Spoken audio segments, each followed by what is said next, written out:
सर्व पत्रकार बंधूंना विनम्र सप्रेम नमस्कार.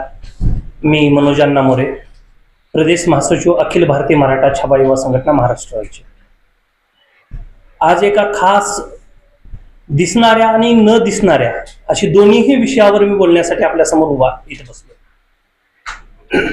पहिला प्रथम दिसणारा विषय घेऊया. दिसणारा विषय असा आहे की कोणीही सर्वसामान्य कार्यकर्ता लोकाभिमुख विषय घेऊन पुढे येत असेल तर त्याचं सरकारनं मुस्कटदाबी करायचीच हा निर्णय आणि एक मन स्थिर ठामपणे हा निर्णय घेतलेला आहे. कुठल्याही सर्वसामान्य मग झोपडपट्टीतल्या कार्यकर्ता असू द्या, सामाजिक चळवळीतला असू द्या, सामाजिक विचारधारेचा असू द्या, विचारसरणीचा असू द्या, मुस्कटदाबी करायचीच, बोलूच द्यायचं नाही हा इंग्रजी फतवा सरकारनं घेतलेला दिसतोय. असं मला एक प्रथमच त्या कालच्या आदरणीय सत्सक विवेकबुद्धी आणि ज्ञानाचा सागर असणाऱ्या निरीक्षकाच्या तोंडून जे शब्द ऐकले ते निश्चितच एखाद्या म्हणजे माई बहिणीवर तुम्ही एखाद्याला बोलता, एका शेतकऱ्याच्या मुलाला, आणि तो का मसाज पार्लरवाला नव्हता, तो शेतकऱ्याचा मुलगा होता, त्याच्या जमिनीच्या हक्कासाठी लढत होता. तुम्ही वरून पुढचे शब्द उच्चारता जे आम्हाला सुद्धा पत्रकार परिषदेत किंवा खरं तर छावा संघटनेसाठी असे शब्द खूप सामाजिक आहेत, पण आम्हाला सुद्धा चार चौकामध्ये ते उच्चारू वाटत नाहीत. तुम्ही लोकप्रतिनिधींच्या समोर जो दाभाडा पोलीस स्टेशनचा लोकप्रतिनिधी आहे त्याच्या समोर इतक्या आवारच्या भाषेत तुम्ही बोलता, तर ह्याच्या पाठीमागे पाठबळ कुणाचा आहे किंवा असे आदेश कोण दिलेत की तुम्ही बिनधास्त आई बहिणीवर शिव्या द्या, पुढच्याच्या आई बहिणीवर उचला, त्याला मोका करा, अमुक करा, तमुक करा, तर हे कुणाच्या आदेशानं चालू आहे? का वरिष्ठांनी त्यांना सांगितलंय की तुम्ही एकाला माईवर शिव्या दिल्यानंतर गाव गप बसेल, म्हणजे गावानं बांगड्या बांधल्या ह्या कॉन्फिडन्सने ते पुढे जात आहेत का? अशा बऱ्याच प्रश्नाची उत्तरित आणि अनुत्तरित तिथं दडलेले. तर प्रथम दर्शनी मी माननीय गृहमंत्र्यांना अशी मागणी करतो की आवारची भाषा वापरणाऱ्या पोलीस निरीक्षकाचं तात्काळ निलंबन करावं आणि समाजात एक चांगला निर्णय द्यावा. न झाल्यास इथून पुढची भूमिका छावा आपल्या पद्धतीने सादर करील. लवकरच छावाचं शिष्टमंडळ मुख्यमंत्र्यांना भेटणार आहे आणि त्याच्यामध्ये ही प्रमुख मागणी आम्ही खंबीरपणे ठामपणे मांडणार आहोत. आता दुसरी गोष्ट आहे ते न दिसणारं काय आहे विषय. तर याच्यामध्ये न दिसणारा विषय मला असा वाटतोय की हा योगायोग आहे का पूर्व यांचा गुन्हेगारी ही राजकीय मोका ह्यांनी सुरू केलेला लावण्यासारखा. घटनाक्रम असा आहे, काही दिवसापूर्वी मागच्या 2-3 वर्षामध्ये मोदी मोठे बिल्डर हिंजवडी आयटी पार्कच्या परिसरात 100 एकरचं कलेक्शन करतात आणि जेव्हा कलेक्शन करून सुद्धा ती स्कीम लॉन्च करतात, त्या लॉन्च केलेल्या स्कीमला भाव मिळत नाही कारण रस्त्याचं ट्रॅफिक आहे, म्हणून तर हे रस्ते मोकळे केले जात नाहीत आता. कारण मागच्या 10 ते 15 वर्षापासून हा ह्याचा भाग आहे, पण कोणीही राजकीय पुढारी येऊन रस्त्यावर थांबला नाही. मग काय आता नवीन लॉन्च केलेल्या कसारसईच्या स्कीम असतील, नवीन लॉन्च केलेल्या मानच्या स्कीम असतील, गोदरेजच्या स्कीम असतील, हिरानंदानीच्या स्कीम असतील, पार्क स्ट्रीटच्या स्कीम असतील, त्यांच्या काही लाडक्या चोरडियाच्या स्कीम असतील, या स्कीमला भाव मिळावा म्हणून तर हे सगळं राजकारण चाललं नाही. आणि स्कीम उशिरा याच्यासाठी रस्ते करतात की रस्ते आताच मोठे झाले तर शेतकरी स्वतःच्या स्कीम टाकतील, स्वतः जमिनीला भाव वाढवून मागतील, म्हणून अगोदर रस्ते बारीक ठेवायचे, तिथं नाईलाजान कुणाला जाऊच नाही, कोण तिथं लँडचं कलेक्शन करूच नाही, ह्या भावनेसाठी एक दबाव गट तयार करायचा, नंतर ह्यांनी तिथं लोएस्ट भावाने जमिनी उचलायच्या, नंतर रस्ते मोठे करायचे, नंतर त्या जमिनीचे भाव वाढवायचे. हा एक खूप मोठा लपलेला डाव मला ह्या राजकीय कार्यकर्त्याचा, राजकीय पुढाऱ्यांचा दिसतोय. मग ह्या बिल्डरच्या कुठल्या तरी दबावाखाली चालू आहे का याचा सुद्धा एक शोध मोहीम आम्हाला छावातर्फे राबवावी लागेल की कुठल्या बिल्डरचा दबाव आहे की आमच्या स्कीमला अमुक लाखाच्या पुढे 2 BHK, अमुक लाखाच्या पुढे 3 BHK विकला जात नाही. त्याच्यामुळे का तर कामावर आमच्याकडे येणारे रस्ते मोठे नाहीयेत, आमच्याकडे तो क्लायंट बेस येत नाहीये, म्हणून त्याच्यासाठी चालू आहे. याची मला दाट शक्यता सध्या दाटपणे वाटतोय. त्या शेतकऱ्यांनी अगोदर पूर्ण जमिनी दिल्या, रस्ते त्यांच्या जमिनीतून आता मोठे करायचे आहे, तेवढे बी एकतर शिक्के काढायचे नाही, तिथे एमआयडीसी शिक्के म्हणजे स्वतः शेतकरी डेव्हलप करून द्यायचा नाही, शेतकरी विकू द्यायचा नाही, आणि जो भाग विकला जातोय तिथले तेवढे शिक्के उठवायचे, लँड बिल्डरच्या घशात टाकायची, मोठ्या स्कीम करायच्या, आणि स्कीम लॉन्च झाल्यानंतर त्या स्कीमकडे जाणारे रस्ते जाणीवपूर्वक मोठे केले जातात. तिथे कुणाचा स्वार्थ लपलेला आहे याची शोध मोहीम थोड्या दिवस एक मोठा बॉम्बस्फोट ही छावा तितक्याच ताकदीनं पुराव्यानिशी पत्रकारात लवकरच करणार आहे, त्याच्यावर शोध मोहीम पूर्णपणे ठामपणे छावा आहे. तर ह्या दोन्ही मागणीसाठी छावा इथून पुढे आंदोलन छेडेल, योग्य ती कारवाई करेल, पूर्ण पुरावे गोळा करेल, PSI जे आता वरिष्ठ निरीक्षक आहेत त्यांच्या विरोधातही इथल्याच नाही तर पुण्यातल्या बऱ्याच पीडित आणि त्यांच्यापासून त्रासदायक असलेले लोक सुद्धा आम्हाला 2 दिवसापूर्वी भेटून गेले की हा माणूस असाच करतो, त्याचेही पुरावे मिळाले आणि हे पुरावे आम्ही मुख्यमंत्र्यांपुढे सादर करू.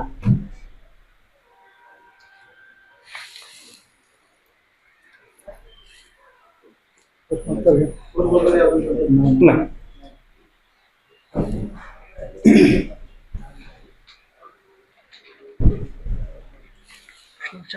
आता वरिष्ठ पोलीस निरीक्षकावर तुम्ही म्हणता तशी जर का कारवाई नाही झाली शासनाकडून, तुमचं आता पाऊल काय असेल? आमचं शिष्टमंडळ पहिल्यांदा मुख्यमंत्र्याला भेटेल. उद्या किंवा परवा दिवशी आम्ही मुख्यमंत्र्याची वेळ मागितलेली आहे. मुख्यमंत्र्यांनी तसा आम्हाला हे दर्शवलेलं आहे की तुम्ही या, आपण या विषयावर बोलूया.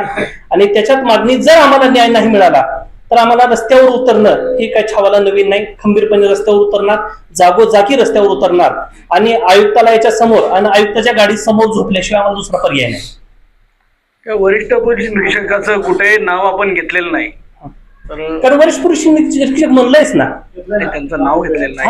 नाव पण घेतलंय आणि वरिष्ठ पोलीस निरीक्षक म्हणलंयच आम्ही. खरं तर स्पष्टपणे तिथे एकच हिंजवडी भागात एकच वरिष्ठ पोलीस निरीक्षक आहेत. सांगा ना काय प्रॉब्लेम, सांगा नाव सांगा. पांढरे साहेब आहेत, सगळ्यांना माहिती आहे. तुम्हाला व्हिडिओ क्लिप दाखवली अख्खी. महत्वाचं म्हणजे काय की अधिकाऱ्यांच्या नावात पांढरे असून चालणार नाही, फक्त खाकी वर्दीला काळे डाग लागले नाही पाहिजे ही त्यांनी त्यांची त्या ठिकाणी गरिमा राखली पाहिजे. कारण त्याच्या पाठीमाग आपल्या पण PI होते, नेमकं कोण दोघे होते. ज्यांनी शिवीगाळ केली ज्यांनी शिवीगाळ केली, ज्यांनी शेतकऱ्याच्या मुलाला स्वतः शेतकरी असल्याचं सांगत शेतकऱ्याच्याच मुलाची आई बहीण काढली, त्याला आमचा विरोध आहे. आणि त्याच्या भाषेला विरोध आहे, त्यांच्या शब्दरचनेला विरोध आहे, त्यांच्या प्रवृत्तीला विरोध आहे आणि प्रवृत्ती मागे लागलेल्या सक्रिय सहभागाला सुद्धा विरोध आहे. शेतकऱ्याचा मुलगा मसाज पार्लर वाला नाही का सगळ्यांना असा उल्लेख तुम्ही काढ कशा? कारण आजकाल दुसरी गोष्ट अशी आहे की मसाज पार्लर का? कारण भरपूर मसाज पार्लर हे पुणे शहरात आणि इथं चालू आहे. पोलीस त्यांच्याकडे जातात, घेतात, गळाभेट घेतात, शिव्या देतात. उदाहरण सांगितलं, सांगितलं इथे शेतकरी जमले होते, इथं कुठला मसाज पार्लरला जमलं.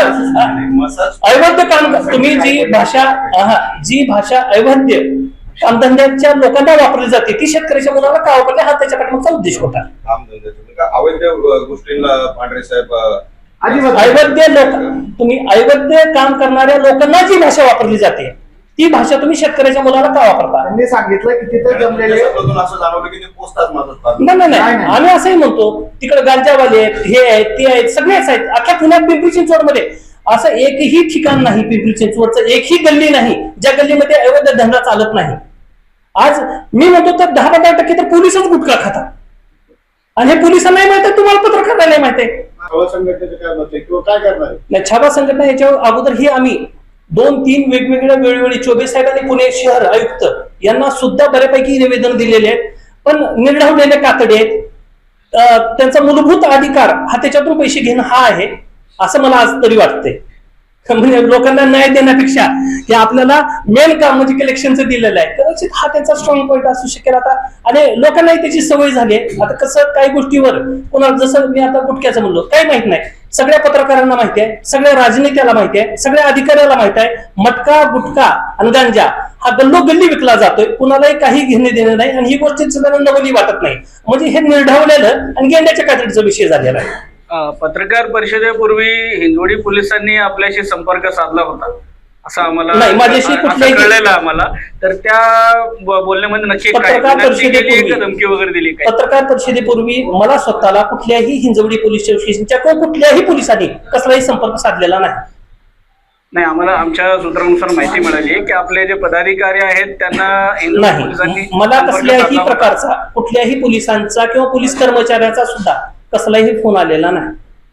आपल्याला ही पत्रकार परिषद घेऊ नये म्हणून काही राजकीय दबाव आहे? नाही, आणि त्याच दबावाला छावा बळी पडणाऱ्यापैकी नाही. उलट घेऊनच पडल्यानंतर तर आम्ही जास्त मोठी घेतो.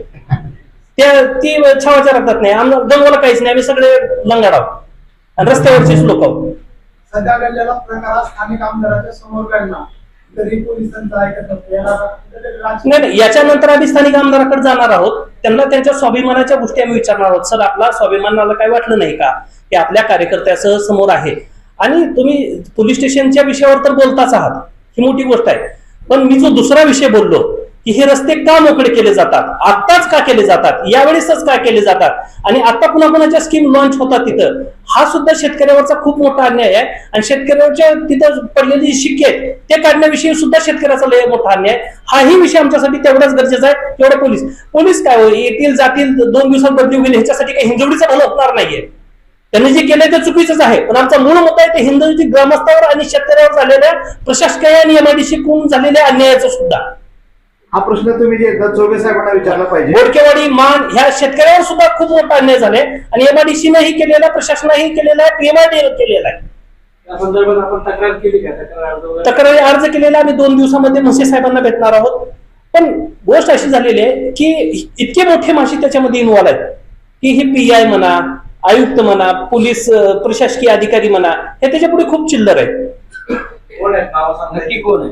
मी तुम्हाला पहिल्यांदाच म्हणलं की त्या गोष्टी आम्ही सक्रिय पुराव्यानिशी गोळा करून मगच तुमच्या समोर येऊ आणि त्याच्यावरती छावाचं काम चालू आहे. लवकरच पुढे येऊ, नक्की पुढे येऊ.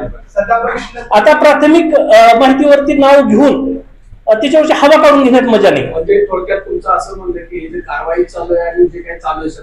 सध्या पूर्णपणे राजकीय आणि 100% रस्ते आता जे आता रस्ते- आयटीच्या समस्या वगैरे दाखवते असं काही नाही, फक्त बिल्डरांना आयटीची समस्याचं कारण पुढे करून बिल्डरच्या मोठ्या मोठ्या फ्लॅटला मोठा भाव मिळावा त्याच्यासाठी ट्रॅफिक जॅमची समस्या दूर करण्याच्या नावाखाली हे रस्ते मोकळे केले जात आहेत.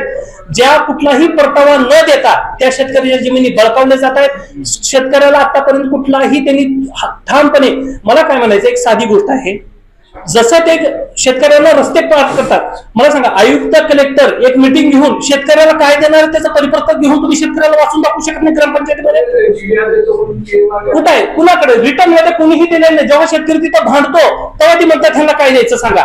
मग तुम्ही एवढ्या मिटिंगा घेता, लोकहिताच्या मिटिंगा घेता, कुण्या माणसासोबत मिटिंगा घेता, रस्ता का मोठा करायचा, तिथंच का करायचा, तिकडच का न्यायचा, ह्याच्या मिटिंगा होता. नेमकं लक्ष्मी चौकातूनच तिकडे पलीकडे का न्यावा, मानकड घ्यावा, तिच्या पाठीमागच्या जमिनी पुन्हा कुणाच्या आहेत. दुसरा एक विषय, स्वतः अजित पवारांनी म्हटलं की कोण आडवा आलं तर गुन्हे दाखल करा, अटक करा. हो, मग हे नेमकं ट्रॅफिकच्या बाबतीत त्यांना अडचण होतीये का काही घटना घडली त्यावेळेस आणि हो मला ट्रॅफिकच्या बाबतीतली अडचण आहे का निवडणुकीपूर्वीची काही वचनं पूर्ण करण्याची अडचण आहे? आता प्रश्न होता. हा व्हिडिओ मध्ये बघितलं आपण, स्वतःचे अजितदादांचे आमदार होते त्या भागातले, त्यांनी ज्यांना त्यांच्यासोबत झालं ते त्यांचे कट्टर कार्यकर्ते होते राक्षी, बरोबर, तरी त्यांची भूमिका काहीच नाही. बरोबर, जी पत्रकार परिषद तुम्ही घेतली त्यांनी घेऊन काय ते त्यांची भूमिका मांडली होती. बरोबर. त्याच्या मागे काय आहे? आमच्या पाठीमागे एकच आहे, तुमच्या मागे नाही, आमदारांनी काहीच तुम्ही हा प्रश्न आमदारला विचारला तर ते बेटर उत्तर देऊ शकतील. बोलतच नाही, बोलले असते तर सगळ्यांनी हा, मग तेच नाही, ज्याला बोलायला पाहिजे, जे लोकप्रतिनिधी आहेत ज्यांना बोललंच पाहिजे ते गप्प बसतायत आणि आमच्यासारखे बोलतात. जेव्हा कुणीतरी सामान्य कार्यकर्ता करतो तिची मुस्काटदाबी केली जाते. हाच न्याय कुठल्या भाषेनं ह्या सरकारमध्ये सुरू झालाय आम्हाला हे पण विचारायचं सगळ्यांना. आणि हे आम्ही आज संध्याकाळी किंवा उद्या माननीय आमदार मांडेकर साहेबांना सुद्धा जाऊन विचारणार आहोत की आपल्या समोर जवळपास 13-14 पोलीस स्टेशन आपल्या अंडर येतात. त्या पोलीस स्टेशनच्या एकेका पीआय म्हणजे तो तुमच्या समोर फार ह्या भाषेत बोलत असेल आणि तुम्ही तिच्यावर कुठलाही आक्षेप नोंदवत नाही तर तो का, हा सुद्धा आमचा प्रश्न आम्ही त्यांना विचारणार आहे. आणि त्यांचं उत्तर एकतर आम्ही तिथं बाहेर कोण पत्रकार असेल तर त्यांना देऊ, नसेल तर जेव्हा हे आमचा संपूर्ण जर एक 7-8 दिवसात स्टडी होईल त्याच्यानंतर आम्ही तुमच्या समोर मांडू. अजित पवार व सरकारी शेतकरी विरोधात आहे. काय वाटतं? नाही आताच काय ते म्हणता येत नाही, कुठलाही पुरावा नाही आणि आपण डायरेक्ट तसं म्हणणं सर. पण कोण करतंय का करतंय हे शोध मोहीम चालू आहे. जेव्हा हे सापडेल तेव्हा कोणीही कितीही मोठा असेल तर आम्ही नावासहित सगळ्याच्या समोर सांगू. आता याच्यामध्ये काही शेतकऱ्यांचं म्हणणं आहे की जे अतिक्रमणाचे रस्ते मोठे होतात ते चांगलेच आहे. काही शेतकऱ्यांचं म्हणणं आहे की नाही, आता मारुती गावाचं सर म्हणणं आहे की ते पालिकेत यावं, त्याच्यामुळे विकास होते, रस्ते मोठे व्हावेत, मोठे झाले की वाहतूक समस्या आणि आमच्या भाव वाढतो.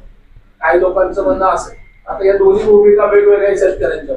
शेतकरी मानचा असो मारुंजेचा, एक लेट्स मी फिनिश. शेतकरी मानचा असो, मारुंजेचा असो की हिंजवडीचा असो, कुठलाही असो, विकासाच्या तो बिलकुल विरोधात नाही, रस्त्याला जमीन देण्याच्या विरोधात नाही. त्याचा विरोध याच गोष्टीसाठी चालू आहे की माझ्या हक्काची जमीन जाते, तिच्या बदल्यात मला मोबदला म्हणून तुम्ही काय देणार आहात ते क्लिअर करा.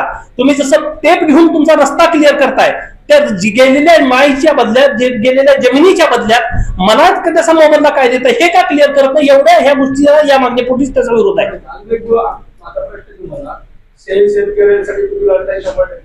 तिथे लाखो ITS काम करतात. त्या ITS मध्ये आपले पश्चिम महाराष्ट्र महाराष्ट्रातल्या अनेक शेतकऱ्यांचीच मुली, त्यांच्या पण समस्या आहेत की आम्हाला 2-2, 3-3 तास रस्त्यानं जाण्याला येतो, आम्हाला कामात सगळा परिणाम होतो.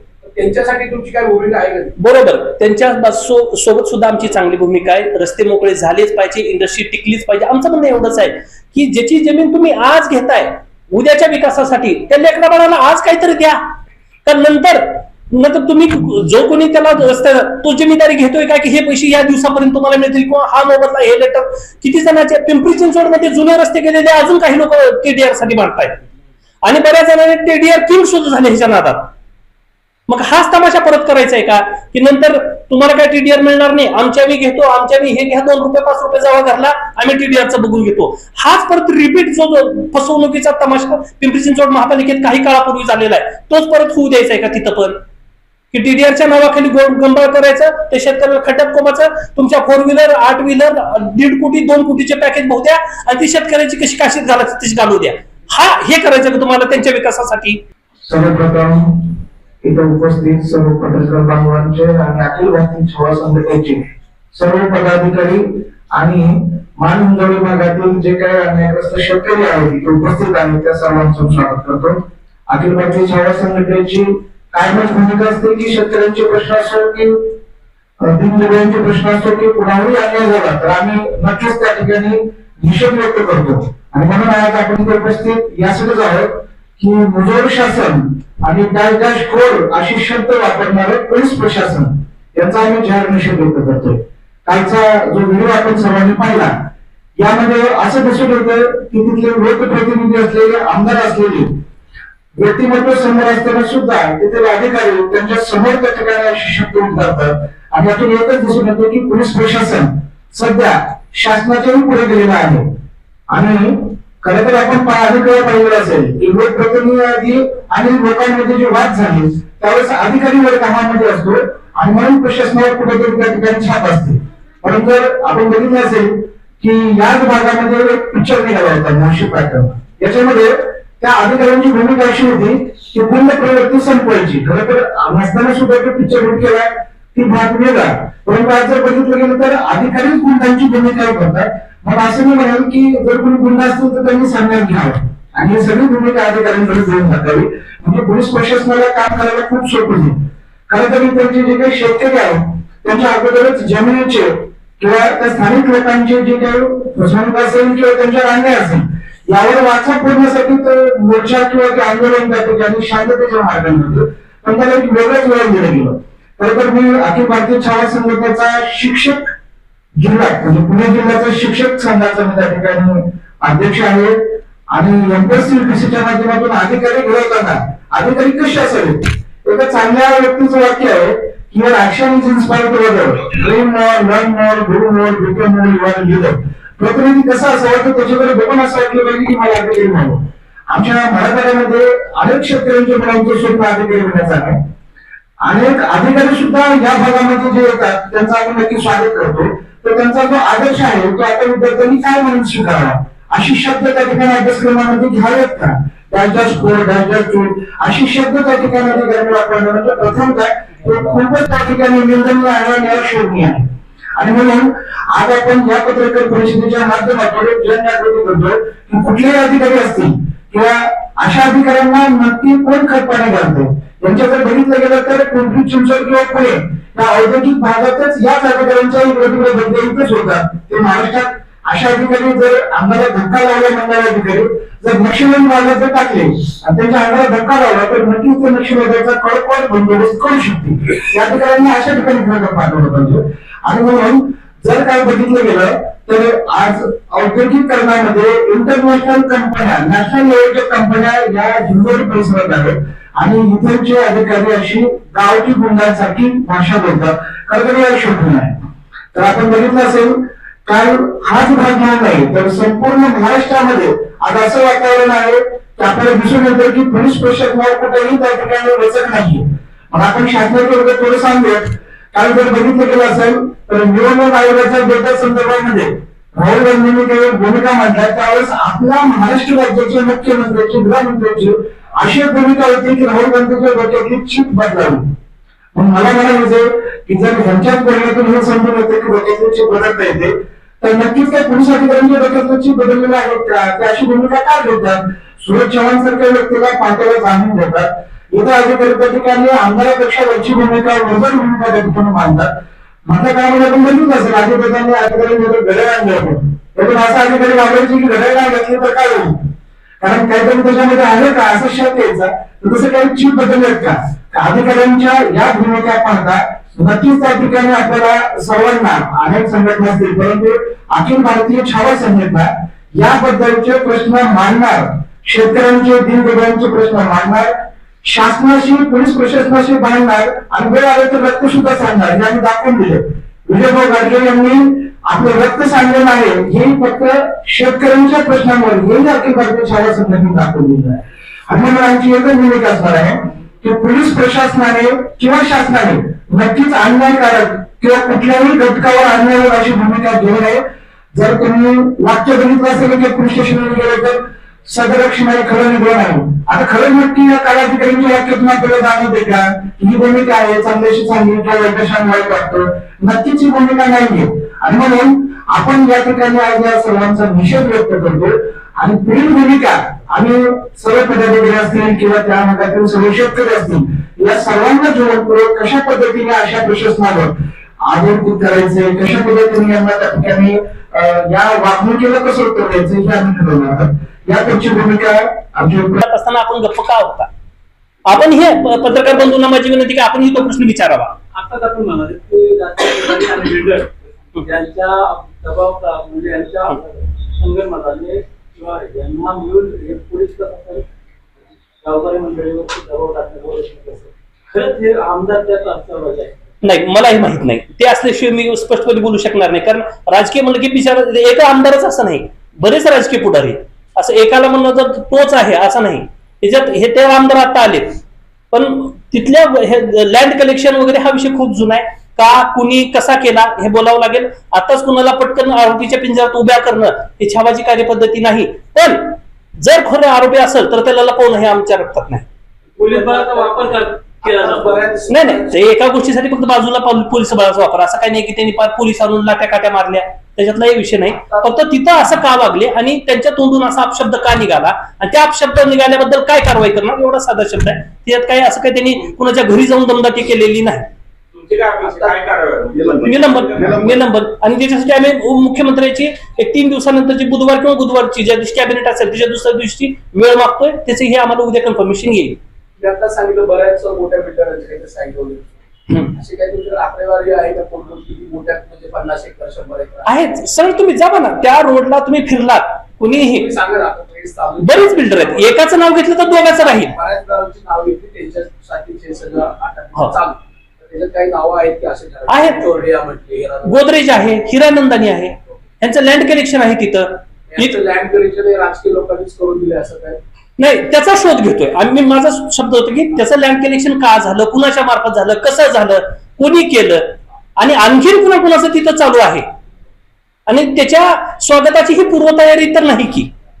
थोडक्यात लँड माफिया ही आमची एक शंका आहे. ती शंकेचं निराशन झाल्याशिवाय कुणावर स्पष्ट आरोप किंवा स्पष्ट भूमिका घेणे शक्य नाही. संशय हो 100%. कारण ह्याचा जो टायमिंग आहे तो टायमिंग त्याच हिशोबात चाललेला आहे की जोपर्यंत लँड कलेक्शन होत नाही तोपर्यंत रस्त्याची कुठलीही भूमिका हिंजवडी आज नाही. तुम्ही सगळे पत्रकार इथंच राहता. हिंजवडी ही मागच्या 10 वर्ष झालं ट्रॅफिक मध्ये आणि हिंजवडी ट्रॅफिक असते हिंजवडी ते पुणे आणि रस्ते मोकळे करणं चालू हिंजवडीच्या पलीकडली बाजू. अजित दादा आता त्यासाठी 2-3 आले आणि आता तुमचं म्हणणं की हे बिल्डरांच्या दबावातून केलं जातं. तुमचा रोग दादांवर अजित दादांवर ना, मी तेच सांगतोय जोपर्यंत त्याच्या पाठीमागची भूमिका स्पष्ट करणार नाही तोपर्यंत कुणावरही रोग किंवा कुणावरही आरोप करणं आज तरी शक्य नाही. पण जर ह्या रोपामध्ये किंवा ह्या रोषामध्ये किंवा आम्ही केलेल्या संशय जर खरा असेल हे आम्ही जर हे करून बघितलं आणि त्यामध्ये स्पष्ट निघालं तर आम्ही निश्चितपणे ते नाव घेऊ व ते कुणाचंही असेल. पालकमंत्री आहे त्यांच्या अंडर आहे. बरोबर आहे. तुम्ही अधिकाऱ्यांच्याकडे तुम्ही म्हणता अधिकारी निवडलेले अधिकारी ऐकणारच नाही तर तुम्ही दादांना कसा विचारत नाही? दादांना सुद्धा आम्ही ह्या विषयावर बोलणार आहे पण अगोदर मला मुख्यमंत्र्यांशी बोलू द्या.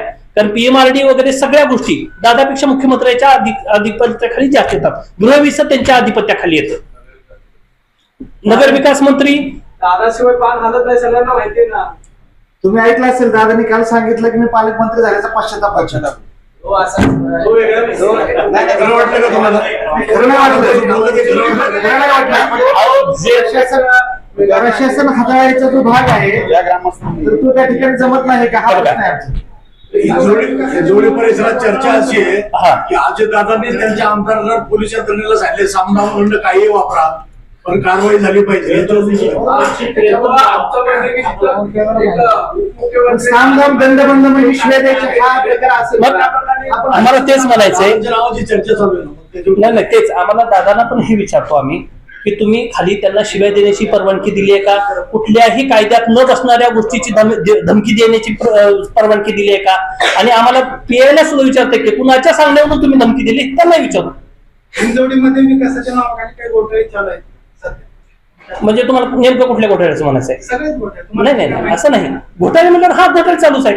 मग त्याच्यात गुटख्याचा घोटाळा, भटक्याचा घोटाळा, सगळे घोटाळे. नेमकं तुम्हाला कुठल्या घोटक्याच्या अपेक्षा कुठे असेल तर मी हो म्हणतो. मला त्याच्याबद्दल माहिती आहे, त्याची सविस्तर माहिती. मी जे माहिती आहे ती तर मी तुम्हाला समोर पहिल्याच वाक्यात म्हणलेलं आहे की अवैध बांधकाम सगळीकडे, अवैध गोष्टी सगळीकडे सुरू आहेत, अख्ख्या पिंपरी चिंचवड मध्ये.